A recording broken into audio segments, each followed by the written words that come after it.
Hello everyone, তোমাদের সামনে আরও একটি ব্লগ নিয়ে চলে এসেছি এবং তোমরা সবাই টাইটেল দেখে বুঝতেই পারছো এটি একটি রাইস সেরিমনির ব্লগ এবং আনসির রাইস সেরিমনি।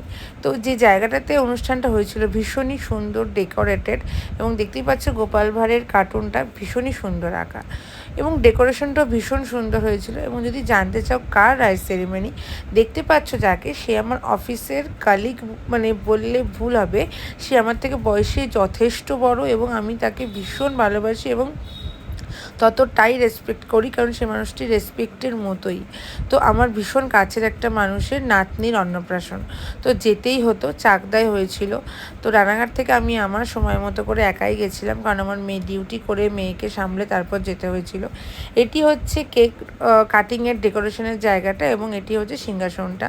তো এই যে হচ্ছে রুমাদি, যার কথা বললাম, তার ছেলে, বৌমা এবং ওই যে নাতনি, যার রাইস সেরিমনিতে গেছিলাম। এবং এই হচ্ছে মেনু, যেখানে অনেক টেস্টি মেনু ছিল। This is fish finger.